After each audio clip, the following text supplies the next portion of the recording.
ಅನ್ನೋದು ಇರಬೇಕು. ಇದನ್ನೇ ಈ ಪ್ರಿನ್ಸಿಪಲಲ್ಲಿ ಡಿಸ್ಕಸ್ ಮಾಡ್ತೀವಿ.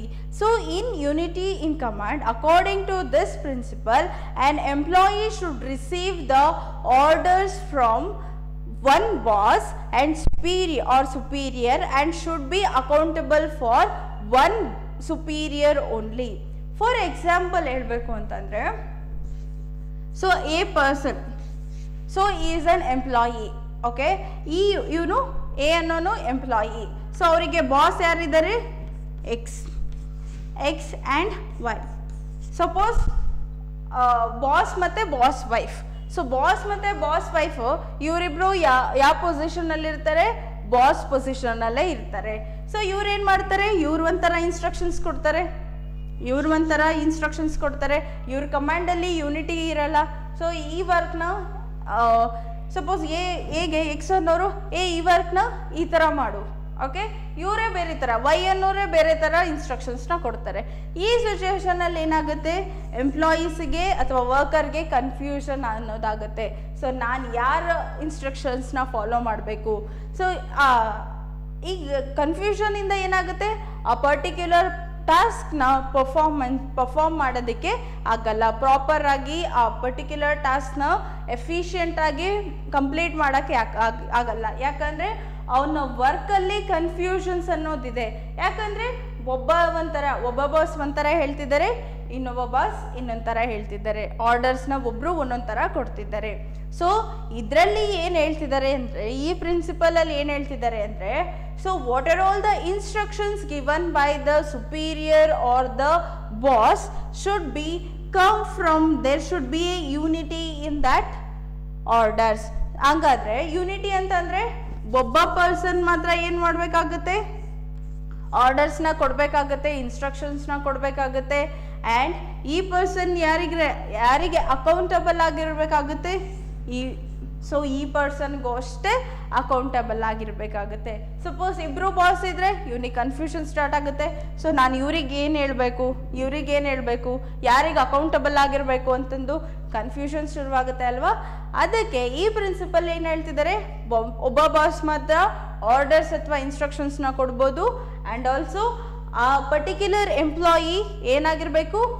ಆ ಬಾಸಿಗೆ ಮಾತ್ರ, ಅಂದರೆ ಒಬ್ಬ ಸುಪೀರಿಯರ್ಗೆ ಮಾತ್ರ ಅಕೌಂಟಬಲ್ ಆಗಿರಬೇಕು ಅಂತ ಇದರಲ್ಲಿ ಹೇಳ್ತಿದ್ದಾರೆ. That is unity of command. So ಇದಕ್ಕೆ ಬೆಸ್ಟ್ ಎಕ್ಸಾಂಪಲ್ ಹೇಳಬೇಕು ಅಂತಂದರೆ, ಸೊ ಪ್ರೊಡಕ್ಷನ್ ಡಿಪಾರ್ಟ್ಮೆಂಟ್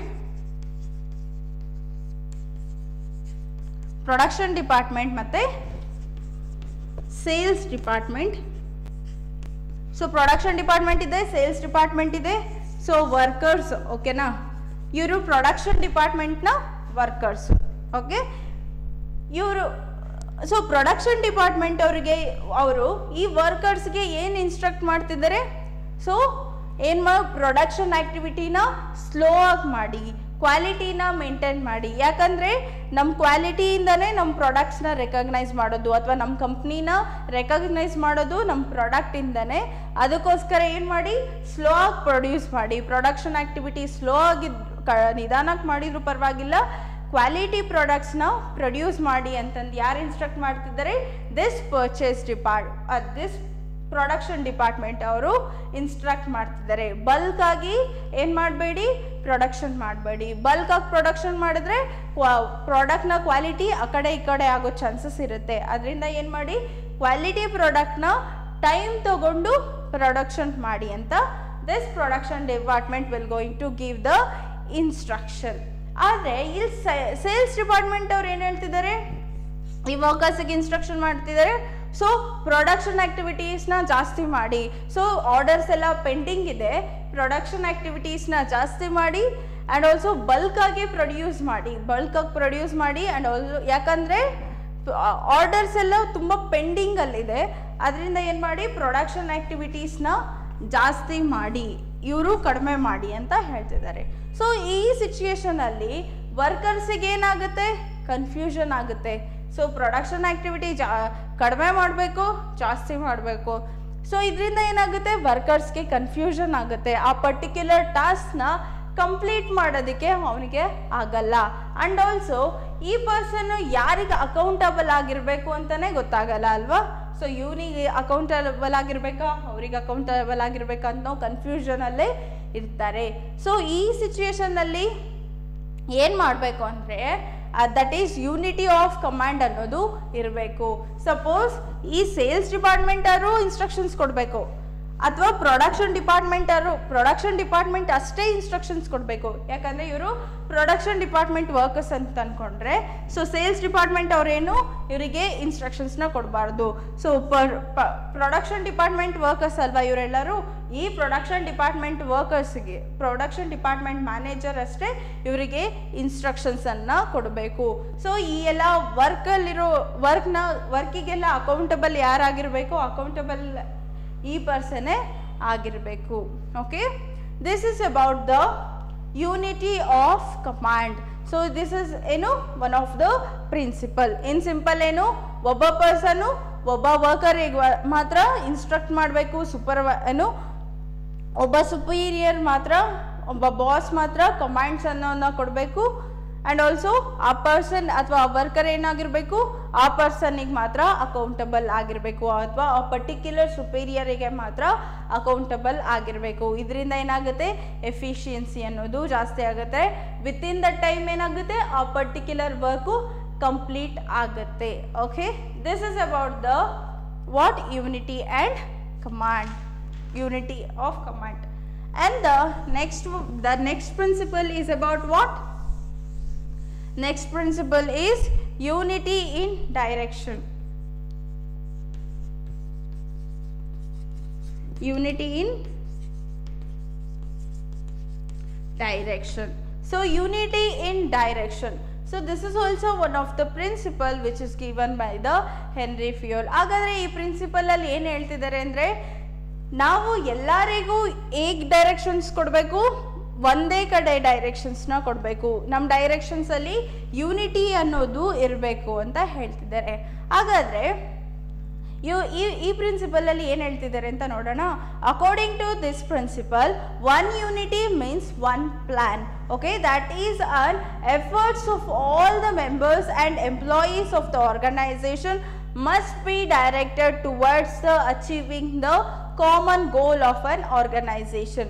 ಸೊ ಆರ್ಗನೈಸೇಷನಲ್ಲಿ ಎಷ್ಟೆಲ್ಲ ವರ್ಕರ್ಸ್ ವರ್ಕ್ ಮಾಡ್ತಿದ್ದಾರೋ, ಎಂಪ್ಲಾಯೀಸ್ ವರ್ಕ್ ಮಾಡ್ತಿದ್ದಾರೋ, ಅವರೆಲ್ಲ ಎಫರ್ಟ್ಸ್ನು ಒಂದೇ ಡೈರೆಕ್ಷನ್ನಲ್ಲಿ ತಗೊಂಡೋಗೋದು ಅಥವಾ by giving a single directions to them to reach the to achieve the accomplishing the objectives of an organization. ಅವ್ರಿಗೆಲ್ಲರಿಗೂ ಒಂದೇ ಡೈರೆಕ್ಷನ್ಸ್ ಏನು ಕೊಡಬೇಕು, ಆರ್ಗನೈಸೇಷನಲ್ ಆಬ್ಜೆಕ್ಟಿವ್ಸ್ನ ಅಚೀವ್ ಮಾಡೋದು ಕಡೆ ಅವರೆಲ್ಲ ಎಫರ್ಟ್ಸ್ನು ತಗೊಂಡೋಗೋದನ್ನ ಏನಂತೀವಿ, ಯೂನಿಟಿ ಆಫ್ ಡೈರೆಕ್ಷನ್ಸ್ ಅಂತ ಹೇಳ್ತೀವಿ.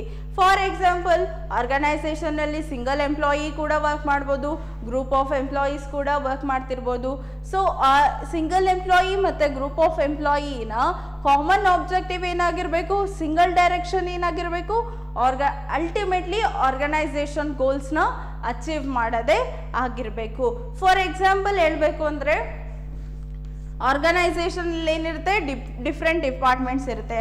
Purchase department, sales department, production department, next research and develop department, personnel department or human resource department. Okay, so ಆರ್ಗನೈಸೇಷನಲ್ಲಿ ಇಷ್ಟೆಲ್ಲ ಡಿಪಾರ್ಟ್ಮೆಂಟ್ಸ್ ಇರೋದ್ರಿಂದ ಸೊ ಇವರು ಫೋಕಸ್ಡ್ ಏರಿಯಾ ಅಥವಾ ಇವ್ರ ಆಬ್ಜೆಕ್ಟಿವ್ಸ್ ಏನಾಗಿರುತ್ತೆ, ಬೇರೆ ಬೇರೆ ಇರುತ್ತೆ. ಪ್ರೊಡಕ್ಷನ್ ಡಿಪಾರ್ಟ್ಮೆಂಟಿಂದ ಆಬ್ಜೆಕ್ಟಿವ್ ಏನಾಗಿರುತ್ತೆ, ಪ್ರೊಡಕ್ಷನ್ ಆ್ಯಕ್ಟಿವಿಟೀಸ್ನ ಜಾಸ್ತಿ ಮಾಡೋದು. ಸೊ ನೆಕ್ಸ್ಟ್ ಅದೇ ಥರ ಸೇಲ್ಸ್ ಡಿಪಾರ್ಟ್ಮೆಂಟಿಂದ ಏನಾಗಿರುತ್ತೆ, ಸೇಲ್ಸ್ನ ಜಾಸ್ತಿ ಮಾಡೋದು. ಅದೇ ಥರ ಪರ್ಟಿಕ್ಯುಲರ್ ಡಿಪಾರ್ಟ್ಮೆಂಟಿಂದು ಫೋಕಸ್ಡ್ ಏರಿಯಾ ಚೇಂಜ್ ಇದೆ ಆ್ಯಂಡ್ ಆಲ್ಸೋ ಅವ್ರ ಆಬ್ಜೆಕ್ಟಿವ್ಸ್ ಕೂಡ ಚೇಂಜ್ ಇದೆ. ಈ ಸಿಚುಯೇಷನಲ್ಲಿ ಏನು ಮಾಡಬೇಕು, ನಾವು ಇವರೆಲ್ಲರ ಎಫರ್ಟ್ಸ್ನು ಅಂದರೆ ಈ ಎಲ್ಲ ಡಿಪಾರ್ಟ್ಮೆಂಟ್ಸ್ ಎಫರ್ಟ್ಸ್ನು ಡೈರೆಕ್ಟ್ ಮಾಡಬೇಕು, ಒಂದೇ ಕಡೆ ಡೈರೆಕ್ಟ್ ಮಾಡಬೇಕು. ಯಾವ್ದು ಕಡೆ, in order to achieve the common goal. So ಇವರೆಲ್ಲರ ಎಫರ್ಟ್ಸ್ಗೂ ನಾವು ಸಿಂಗಲ್ ಡೈರೆಕ್ಷನ್ ಅನ್ನೋದು ಕೊಡೋದ್ರಿಂದ ನಾವು ಆರ್ಗನೈಸೇಷನಲ್ ಗೋಲ್ಸ್ನ ಈಸಿಯಾಗಿ ಅಚೀವ್ ಮಾಡ್ಬೋದು. ಓಕೆ, ಅಲ್ಟಿಮೇಟ್ಲಿ ಇವ್ರ ಗೋಲ್ ಏನಾಗಿರಬೇಕು, ಆರ್ಗನೈಸೇಷನ್ ಗೋಲ್ಸ್ನ ಅಚೀವ್ ಮಾಡೋದ್ರ ಕಡೆ ನಾವು ಡೈರೆಕ್ಷನ್ಸ್ ಅನ್ನೋದನ್ನ ಕೊಡಬೇಕು ಅಂತಂದು this principle will going to insist us. So this is also one principle which is given by the Henry Fayol, that is unity of direction. In unity of direction, it is mainly focused on what? It is mainly focused on collecting all the efforts of an employees as well as worker in an organization towards the achieving the common goals of an organization. So organization na common goals na achieve ಮಾಡೋದಕ್ಕೆ ಇವರೆಲ್ಲರಿಗೂ ನಾವು single directions ಅನ್ನೋದನ್ನ ಕೊಡಬೇಕು ಅಂತಂದು this principle will going to insist us. Okay, so ಇದರಿಂದ ಏನಾಗುತ್ತೆ, particular ನಮ್ಮ set ಆಬ್ಜೆಕ್ಟಿವ್ಸ್ನ, so ಈ ಪ್ರಿನ್ಸಿಪಲ್ನಿಂದ ನಮ್ಗೆ ಏನಾಗುತ್ತೆ, ನಾವು ಸೆಟ್ ಮಾಡಿರೋ ಆಬ್ಜೆಕ್ಟಿವ್ಸ್ನ ಈಸಿಯಾಗಿ ಅಚೀವ್ ಮಾಡ್ಬೋದು ಆ್ಯಂಡ್ ಎಫಿಷಿಯನ್ಸಿ ಕೂಡ ಮೇಂಟೈನ್ ಮಾಡ್ಬೋದು ಅಲ್ವಾ. This is some of the principle which is given by the Henri Fayol. ಸ್ವಲ್ಪ ಬ್ರೀಫ್ ಮಾಡ್ತೀನಿ ಕೇಳಿ. The first one is division of work. The first one is division of work. Division of work antandre we have to divide the whole work of an organization in a smaller parts according to their qualification, capacity of the particular person. We have to assign those part or units to the particular person. Okay, ಆರ್ಗನೈಸೇಷನಲ್ಲಿರೋ ವರ್ಕ್ನೆಲ್ಲದನ್ನು divide ಮಾಡಬೇಕು, ವರ್ಕ್ನ smaller parts ಆಗಿ divide ಮಾಡಬೇಕು, ಆ smaller ಪಾರ್ಟ್ಸ್ನ ಒಬ್ಬೊಬ್ಬ ಪರ್ಸನ್ಗೆ assign ಮಾಡಬೇಕು. ಇದರಿಂದ ಏನಾಗುತ್ತೆ, ಆ ಪರ್ಸನ್ನಿನ ಕ್ವಾಲಿಟಿ ಅಥವಾ ಕ್ವಾಲಿಫಿಕೇಷನ್ ಅಥವಾ ಎಕ್ಸ್ಪೀರಿಯನ್ಸ್ ಬೇಸ್ ಮೇಲೆ ನಾವು ಆ ವರ್ಕನ್ನು ಅಸೈನ್ ಮಾಡಬೇಕು. ಇದರಿಂದ ಏನಾಗುತ್ತೆ, ಎಫಿಷಿಯನ್ಸಿ ಜಾಸ್ತಿ ಆಗುತ್ತೆ ಆ್ಯಂಡ್ ಸ್ಪೆಷಲೈಸೇಷನ್ ಕೂಡ ಆಗುತ್ತೆ. It improves the specialisation also. The next one is what? Authority and responsibility. So ಈ ಪ್ರಿನ್ಸಿಪಲಲ್ಲಿ ಏನು ಹೇಳ್ತಿದ್ದಾರೆ, just there should be a balance between the authority and responsibility. authority ಮತ್ತೆ responsibility ನಡುವೆ ಏನಿರಬೇಕು, ಬ್ಯಾಲೆನ್ಸ್ಡ್ ಆಗಿರಬೇಕು ಅಂತಂದು this second principle will going to teach or insist us. Okay, the next one is about the discipline. So in this discipline principle, Fayol suggests that there should be a employees or what are the superiors or subordinates in an organization, they must follow all the instructions or all the rules and regulations or code of conduct of an organization. Organizational code of conduct, rules and regulations na follow ಮಾಡಬೇಕು ಅಂತಂದು ಏನು ಹೇಳುತ್ತೆ, this discipline principle will going to insist us. The next is unity of command. So unity of command ಅಲ್ಲಿ ಏನಾಗುತ್ತೆ, there should be an unity in the command. ಯಾರೆಲ್ಲ ಒಬ್ಬ boss ಮಾತ್ರ ಸಬಾರ್ಡಿನೇಟ್ಸ್ಗೆ ಏನು ಮಾಡಬೇಕು, ಕಮಾಂಡ್ ಅನ್ನೋದನ್ನ ಅಥವಾ ಇನ್ಸ್ಟ್ರಕ್ಷನ್ಸ್ ಅನ್ನೋದನ್ನ ಕೊಡಬೇಕು ಆ್ಯಂಡ್ ಆ ಪರ್ಸನು ಸುಪೀರಿಯರ್ಗೆ ಅಥವಾ ಒಬ್ಬ ಬಾಸಿಗೆ ಏನಾಗಿರಬೇಕು, ಅಕೌಂಟಬಲ್ ಆಗಿರಬೇಕು. ಇದರಿಂದ ಏನಾಗುತ್ತೆ, ಕನ್ಫ್ಯೂಷನ್ಸ್ ಅನ್ನೋದು ಇರಲ್ಲ and also it will improves the efficiency also. And the next one is unity of directions. So here ನಾವೇನು ಮಾಡಬೇಕು, ಆರ್ಗನೈಸೇಷನಲ್ಲಿರೋ ಎಲ್ಲ ಎಫರ್ಟ್ಸ್ ಅಥವಾ ವರ್ಕರ್ಸ್ ಎಫರ್ಟ್ಸ್ ಆಗಿರಲಿ, ಎಂಪ್ಲಾಯೀಸ್ ಎಫರ್ಟ್ಸ್ ಆಗಿರಲಿ, ಎಲ್ಲ ಎಫರ್ಟ್ಸ್ನ ಕಲೆಕ್ಟ್ ಮಾಡಿ ಅವ್ರಿಗೆ ಸಿಂಗಲ್ ಡೈರೆಕ್ಷನ್ ಕೊಡಬೇಕು. ಆರ್ಗನೈಸೇಷನಲ್ ಗೋಲ್ಸ್ನ ಅಚೀವ್ ಮಾಡೋದಕ್ಕೆ we have to give the single directions to them to achieve the common goals. Okay, this is all some of the principle. So 14 ಪ್ರಿನ್ಸಿಪಲಲ್ಲಿ 5 ಪ್ರಿನ್ಸಿಪಲ್ಸ್ನ ಎಕ್ಸ್ಪ್ಲೇನ್ ಮಾಡಿದ್ದೀನಿ. So the next principle we will going to discuss in the next class. Okay, and thank you.